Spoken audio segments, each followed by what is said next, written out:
Welcome everyone, this is Honest Restart, and this time we're talking about what's next for the Metroid series.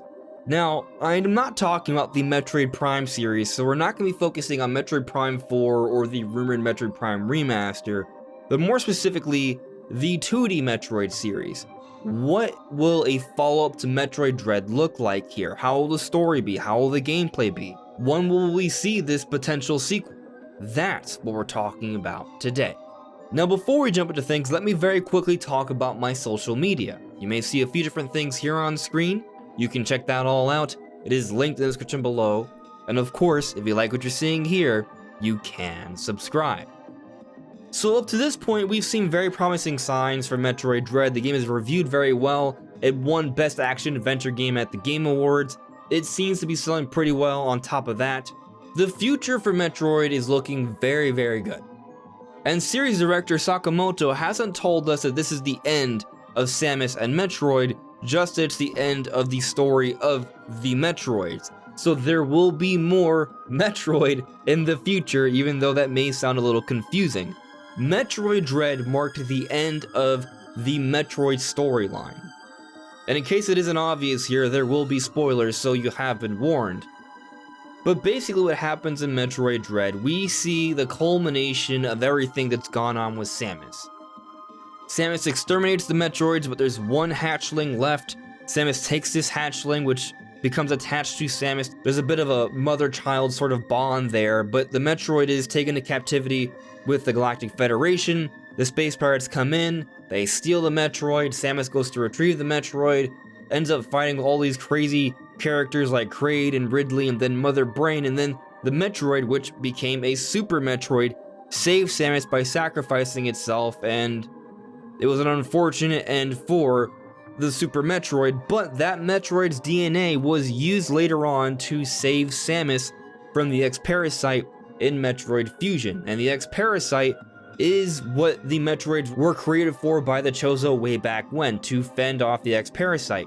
And in Fusion, Samus tried to rid the universe of the X Parasite, but there were more, and we found them on planet ZDR. But not only do we find the X Parasite, but also Chozo.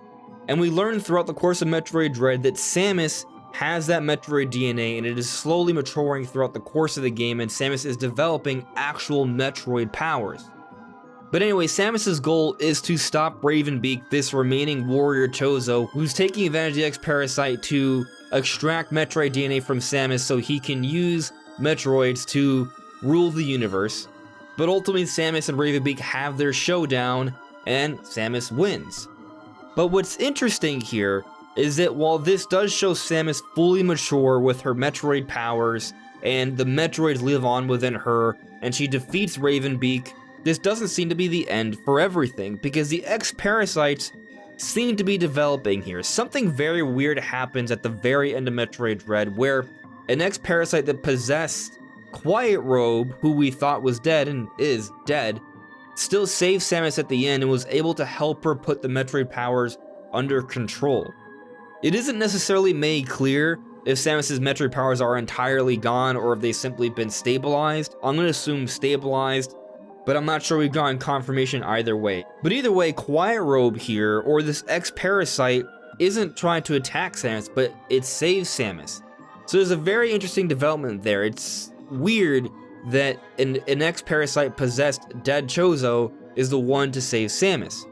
But what's also fascinating here is that there were some Chozo ships that went missing during the escape sequence of Planet ZDR, implying that something left Planet ZDR, not just Samus, and there was a couple of them. So there were a lot of Chozo warriors on Planet ZDR, but they were all possessed by the X Parasite. And as we've seen throughout both Metroid Fusion and Metroid Dread, there does seem to be a growing intelligence with the X Parasites. They are continually developing here. And perhaps when an X Parasite possesses something, they can take up some of their personality and intelligence. Hence why we may have sort of saw what we saw with Quiet Robe at the end of Metroid Dread. But anyway, the big implication here is that the X Parasites have lived on, and they may have also lived on using Chozo bodies. So these warrior Chozo may still be alive to some extent because they may be living on through the X Parasite. So really it's the X Parasite using their corpses or their DNA to live on, but they are developing. They may be learning and integrating the intelligence of the Chozo. The Chozo are the smartest race in the universe, and they're also incredibly powerful. So this creates a scenario where there are surviving X Parasites that are perhaps expediting their maturation or development because they're taking advantage of the Chozo DNA, the Chozo intelligence and power, which could make them the most formidable foe ever. And this is enough, I think, to set up for a sequel. You have Samus with her matured Metroid powers, and then you have the X Parasites, which are continually developing and replicating and duplicating, but also now with that Chozo DNA that's making them smarter and stronger. But there's also more story potential here because there could also be something going on with the Galactic Federation. Now, I'm not trying to say that the Galactic Federation has it out for Samus, but there have been some parts of the Galactic Federation in the past that have done experimentation. We see in Metroid Fusion that there was a secret research facility where they were creating new Metroids. So with Samus being the final remaining Metroid, the Federation may have a bit more of an interest with Samus now. Maybe they may want to try and extract that DNA. Perhaps they already have. That's another possibility here. While they may have saved Samus with the Super Metroid DNA in Fusion, who's to say they didn't make a copy of both that Super Metroid DNA and Samus? That could easily be thrown out there in a potential sequel, and this is something that could be mixed in with the now X Parasite / Chozo corpse thread as well. So there are some possibilities here that could create a pretty good premise for the next Metroid. But I also mentioned I would discuss some gameplay possibilities here. So something in Metroid Dread that I kinda wish I got to see was Samus actually using her Metroid powers. Now, she does use her Metroid powers, but it's not in any gameplay segments, just story cutscene segments. What if in the next game they build upon this and Samus starts to actually use these Metroid powers in the actual gameplay where she's absorbing energy and sucking the life out of things? Maybe it could even be integrated into her charge beam where she could sort of target like a certain area and that absorbs life force from that direction. Or maybe she gets up close, she can absorb life force at a greater rate, or she has even stronger physical abilities and can do some real damage here that could be far more destructive, and we could see a Samus that's even stronger than what we see by the end of Dread. So there's already some different things they could play around with from a gameplay perspective in a potential Dread sequel. So in the next Metroid, we could see a situation where Samus has some sort of interesting relationship with the Galactic Federation, but also there is this incredible threat of the X Parasite that has now probably leapfrogged in terms of technology, intelligence, and power thanks to the Chozo, and they're now an incredible threat, but Samus is also far more powerful than ever before with their Metroid powers that we may be able to actually take advantage of more fully in the gameplay for this next Metroid. So when could we actually see this game come out?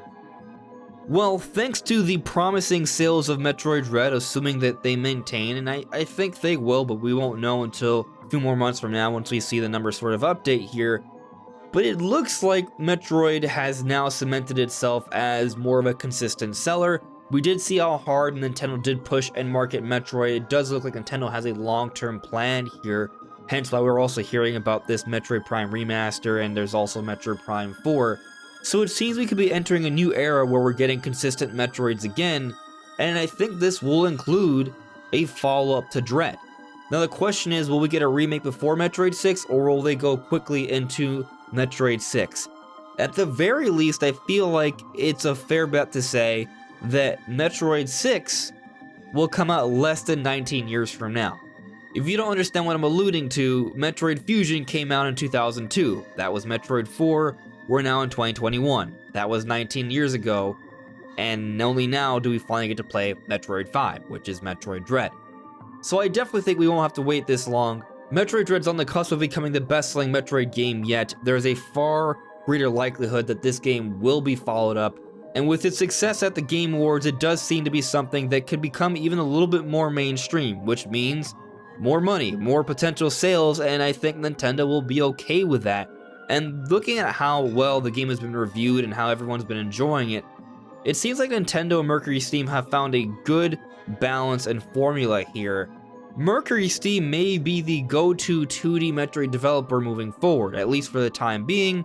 Sure, likely still in conjunction with some key members from Nintendo and Yoshio Sakamoto, but they got a team here, and they already have a framework with Metroid Dread. They can come up with another in not that long of a time. So I would say that we could probably see Metroid 6 in either 2024 or 2025. The reason I say that is because I expect we'll probably see maybe like a Metroid Prime remaster in 2022, and I think by 2023 we'll be seeing Prime 4, so then maybe by 2024 or 2025 we see that 2D Metroid. Which may seem like a long time from now, but that is only about 3 to 4 years, so it's not really that long. That's enough time to develop a full, proper sequel to Metroid Dread. But those are my thoughts on how things could work for a follow-up to Metroid Dread. What do you guys think? Let me know in the comments below. Anyways, everyone, this is On Just Restart. Thank you so much for listening and watching, and I'll see you all really soon. Take care.